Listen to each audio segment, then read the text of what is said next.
Hi friends, எல்லாருக்கும் வணக்கம். எல்லோரும் எப்படி இருக்கீங்க? நல்லா இருக்கீங்க? அனைவருக்கும் என்னுடைய இனிய இரவு வணக்கங்க. இன்றைக்கி நம்ம என்ன பார்க்க போகிறோம்னு பார்த்தீங்கன்னா, ரொம்பவே ஒரு மனசை அப்படியே என்ன சொல்கிறது பார்த்தீங்கன்னா, என்ன சொல்கிறதுனே ஒன்றுமே புரியல. ரொம்ப மனமெல்லாம் ஒரு ரணமாக இருக்குங்க. மனசையே வெடிக்கக்கூடிய ஒரு துயரமான ஒரு சம்பவத்தை பற்றி தான் இன்றைக்கி நம்ம பேச போகிறோம். அது என்ன சம்பவம்னு பார்த்தீங்கன்னா, கரூரில் நடந்த ஒரு துயரமான சம்பவம் தான். எல்லாருமே கேள்விப்பட்டிருப்பீங்க. நானுமே அந்த சம்பவத்தை கேள்விப்பட்டு ரொம்பவே மனசு உடைஞ்சு போச்சு. மனமெல்லாம் அப்படியே உடஞ்சி சுக்கு நூறான மாதிரியே ஒரு ஃபீலிங்காக இருக்குங்க. என்னன்னு பார்த்தீங்கன்னா, நம்ம தளபதி விஜய் சார் வந்து கரூருக்கு வந்திருக்காங்க. கரூர் வேலாயுதம்பாளையம்னு சொன்னாங்க, வந்திருக்காங்க. அவங்க வந்து பேசிகிட்டு இருக்கும்போது பார்த்திங்கன்னா, மக்கள் கூட்டம் வந்து ரொம்ப அதிகமாக இருந்து அந்த கூட்ட நெரிசலில் வந்து கிட்டத்தட்ட எத்தனை பேர் இறந்து போயிருக்காங்கன்னு பார்த்தீங்கன்னா 39 பேர் சொல்கிறாங்க. சரியாக எனக்கு எவ்வளோன்னு தெரியல. நான் பார்த்த அளவுக்கு பார்த்திங்கன்னா 38லேருந்து 39 பேர் பலியாகியிருக்காங்க. இதை பற்றி நினைக்க அப்படியே மனசெல்லாம் அப்படியே உருகுதுங்க. மனசெல்லாம் நோகுது, மனசெல்லாம் வலிக்குது. ஏன்னு பார்த்தீங்கன்னா, அதில் வந்து கர்ப்பிணி பெண்ணும் இருக்காங்க, குழந்தைங்க இருக்காங்க, வயசானவங்க இருக்காங்க, இளைஞர்கள் இருக்காங்க. அவங்களையெல்லாம் நம்பி அவங்க குடும்பம் இருக்குது. அந்த நேற்று மதியானமெல்லாம் பார்த்தீங்கன்னா, அவங்க எவ்வளோ ஒரு சந்தோஷமாக நம்ம தளபதி வர்றாரு, பார்க்க போகலான்னு சொல்லி ஒரு ஆர்வமாக கிளம்பியிருப்பாங்க. மனசில் எவ்வளோ ஒரு கவலைகளோடு கிளம்பியிருப்பாங்க. அவங்க இறந்தவங்கெல்லாம் வந்து விஜய் சாரை வந்து பார்த்தாங்களா, பார்க்கலையா, அவங்க மனசில் என்ன ஒரு எண்ணம் இருந்துருச்சு, நம்ம இப்படி இந்த கூட்டத்திலேயே நம்ம உயிர் போகுதான்னு கூட அவங்களுக்கு தெரிஞ்சிருக்குமா என்னன்னு கூட தெரியல. அப்படி ஒரு எதிர்பாராத நேரத்தில் இத்தனை பேர் பலியானதை நினச்சி ரொம்ப வேதனையாக இருக்குங்க. மனுஷனுக்கு வந்து அடுத்த நொடி, அடுத்த நிமிஷம் நம்மளுக்கு சொந்தமானதான்னு சொல்லி நம்மளால் நினைக்கவே முடியாது. அதுக்குள்ளே தான் இவ்வளோ ஆட்டம் ஆடுறோம். நீ நல்லவனா, நான் கெட்டவனா, நீ பணக்காரன், நீ ஏழை, எனக்கு இது வேணும், அது வேணும், அந்த சொத்து வேணும், இந்த சொத்து வேணும். பாருங்க, எத்தனை பேர் பலியாயிட்டாங்க. நம்ம போய் நல்லபடியாக விஜய் சாரை பார்த்துட்டு திரும்பி வீட்டுக்கு வருவோன்னு சொல்லி தானே போயிருக்காங்க. போய் கால் கடுத்து நின்று அவரை பார்த்தாங்களா இல்லையான்னு கூட தெரியல. எப்படி உயிர் மாண்டு போயிடுச்சு பார்த்தீங்கன்னா, அடுத்த நொடி நம்மளுக்கு சொந்தமே இல்லைங்க. சொந்தமே இல்லை. அந்த சின்ன சின்ன குழந்தைங்களாம் என்ன பாவம் பண்ணாங்க? இந்த கர்ப்பிணி பெண் என்ன பாவம் பண்ணாங்க? அடுத்த நொடி நம்மளுக்கு வந்து நிரந்தரமே இல்லாத ஒரு வாழ்க்கை இது. பார்த்திங்கன்னா, அவ்வளோ கூட்டம் இருந்திருக்கு. அந்த இடத்த வந்து நம்மளால் கண்ணிலேயே பார்க்க முடியல. ஒவ்வொரு நியூஸ்லேயும் பார்த்திங்கன்னா ரொம்ப அப்படியே துயரமான ஒரு சம்பவமாக இருக்குது. ஏன் இப்படி ஒரு சம்பவம் கரூரில் வந்து நடந்திருக்கவே கூடாது. எதிர்பாராத இடத்துல ஒரு நிகழ்வு நடந்திருக்குன்னா அது இதுதான். எப்படி ஒரு கொஞ்ச நாளைக்கு முன்னாடி இந்த ஒரு கள்ளச்சாராயம் குடித்து எத்தனை பேர் பலியானாங்க பார்த்தீங்களா? அது மாதிரி இப்போ இந்த ஒரு துயர சம்பவம் நடக்குன்னு வந்து யாருமே எதிர்பார்த்துருக்க மாட்டாங்க. யாருமே. எவ்வளோ ஒரு பெரிய இழப்பீடு, எவ்வளோ பெரிய மன வருத்தம், எத்தனை பேர் துடிக்கிறாங்க, கதறாங்க. ஏன் இப்படி ஆச்சு? யார் கண்ணு பட்டுச்சுன்னு தெரியல.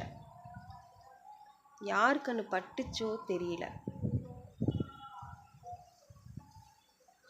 நினச்சி பாருங்களேன். எவ்வளோ ஆசை, எவ்வளோ கனவு. இதுக்கெல்லாம் ரீசன் என்னன்னு பார்த்தீங்கன்னா, நம்ம யாரை குறை சொல்கிறது? யாரையுமே குறை சொல்ல முடியாது. நம்மளோட சேஃப்டியை வந்து முதல்ல நம்ம தான் பார்த்துருக்கணும். நம்ம அந்த கூட்டத்துக்கு நம்ம போயிருக்கிறோம், நம்ம குழந்தைங்கள கூட்டிகிட்டு போயிருக்கிறோம். அவங்களோட சேஃப்டியை வந்து நம்ம பார்த்துருந்துருக்கணும். அந்த அந்த இடம் கூட்டமாக இருக்குன்னு தெரிஞ்சிருந்தால் நம்ம அங்கே போயிருந்திருக்கவே கூடாது. அப்படியும் அவங்க வர்றது சொன்ன நேரத்துக்கு வரலையா, வர்றதுக்கு லேட் ஆகுதா, அந்த இடத்துல கூட்டம் சேர்றதை நம்ம கண்ணார நம்ம பார்த்துருப்போம் இல்லைங்களா? ஐயோ இவ்வளோ கூட்டம் வருது, இட நெரிசல் அதிகமாகுது, நம்ம இந்த இடத்துல இருந்தால் நம்ம குழந்தைங்களை எப்படி நம்ம பத்திரமா கையாள முடியும் அப்படின்னு சொல்லி நம்ம அந்த இடத்துல இருந்து விலகி இருந்திருக்கணும். அது நம்ம செஞ்ச தவறு தானே. நம்ம நம்மளுக்கு ஆசை இருக்கும், ஒரு நடிகரை பார்க்க போகிறோம், நமக்கு பார்க்கறதுனால அது ஒரு பெரிய ஒரு கனவாகவே இருக்கும். சில பேர்த்துக்கு கனவாகவே இருந்திருக்கு. அந்த ஒரு ஆர்வத்தில் போனது தப்பு இல்லை. அது ஏன்னா அது மனிதனோட இயல்புங்க. இயல்பாக இருந்தாலும் நம்ம இப்போ ஒரு இடத்துல நம்ம ஆற்றுக்கே குளிக்க போகிறோம், அந்த ஆறு நிறைய தண்ணி ஓடிக்கிட்டு இருக்கு, எனக்கு நீச்சல் தெரியாது, முழங்கால் தண்ணி இடுப்பளவு தண்ணி இருந்தால் நம்ம இறங்கி நடந்து போயிடலாம், அப்படி காலை வச்சு ஊண்டிக்கலாம் அப்படிங்கிற ஒரு மன தைரியத்தில் நான் யோசித்து இறங்குவேன். இப்போது ஆற்று நிறைய தண்ணி ஓடிட்டு இருக்கும்போது நீச்சல் தெரியாத சில பேரை நம்ம இறங்க சொன்னோம்னா இறங்குவாங்களா? இறங்கலாமா வேண்டாமான்னு யோசித்து தான் இறங்கணும் இல்லைங்களா? நான் பேசுகிறது தவறாக இருந்தால் சொல்லுங்கள். அந்த மாதிரி இருக்கும்போது அப்படி ஆற்றுல தண்ணி ஓடிட்டு இருக்கும்போது இறங்கிட்டா நம்மளுக்கு நீச்சல் தெரியாது. ஏன்னா அது யோசிக்காமல் நம்ம இறங்கியிருந்தோம்னா அது நம்மளோட தவறு. ஏன்னா உங்களுக்கு நீச்சல் தெரியாதுன்னு உங்களுக்கு தெரியுது, அப்படி இருக்கக்குள்ள அதில் இறங்குனது யாரோட தவறு? நம்மளோட தவறு. எதிர்பாராத நடந்த சம்பவம் தான் இது, யாரையும் குறை சொல்லக்கூடிய சூழ்நிலையில் இல்லை. கொஞ்சம் கூட்ட நெரிசல் இருந்திருக்குன்னா அந்த குழந்தைங்களெல்லாம் கூட்டிகிட்டு அந்த கூட்டத்தை விட்டு வெளியில் வந்திருக்கலாம். ஏன் அப்படி பண்ணாமல் விட்டாங்க? அப்படி என்ன ஆர்வம்? நம்ம கூட்டத்தில் இருந்து வெளியில் வந்திருக்கலாம். அப்படி நம்ம பார்த்து என்ன செய்ய போகிறோம் சொல்லுங்கள்? ஃபஸ்ட்டு நம்மளோட சேஃப்டியை தானே பார்த்துருக்கணும். இன்றைக்கி இல்லைனாலும் நாளைக்கு பார்க்க போகிறோம் இல்லைங்களா? எவ்வளோ பேர், எவ்வளோ இதுக்கு மெயின் காரணம் என்ன சொல்கிறாங்கன்னு பார்த்தீங்கன்னா, அதாவது இடம் கூட்டம் அவ்வளோ கூட்டம், பயங்கரமான கூட்டம், அளவு கடந்த கூட்டம். அந்த கூட்டத்தில் இடம் கம்மியான இடத்த கொடுத்துருக்காங்க, அதனால தான் இவ்வளோ நெரிசல் ஏற்பட்டிருக்கு அப்படின்னு சொல்லி சொல்கிறாங்க.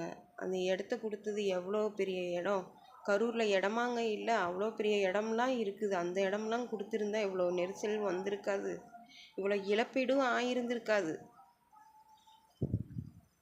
என்ன பேசி இந்த எல்லாத்துக்கும் எப்படி மன ஆறுதல் சொல்ல முடியும்? எதை வச்சு அவங்களுக்கு தைரியத்தை கொடுக்க முடியும்? எத்தனை கோடியாக கொட்டி கொடுத்தாலும் அவங்களால திருப்பி தர முடியுமா? யாருனால திருப்பி தர முடியும் சொல்லுங்கள் பார்க்கலாம்?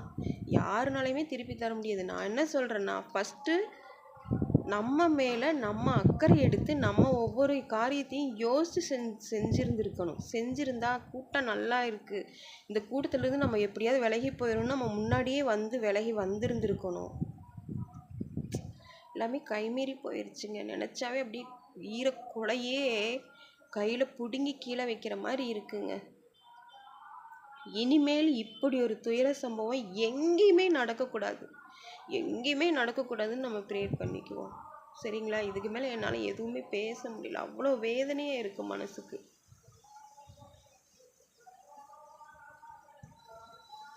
எல்லாரும் தைரியமாக இருக்கணும்னு தான் நான் கேட்டுக்கிறேன். இப்படி ஒரு சம்பவம் இனிமேல் நடக்கக்கூடாது.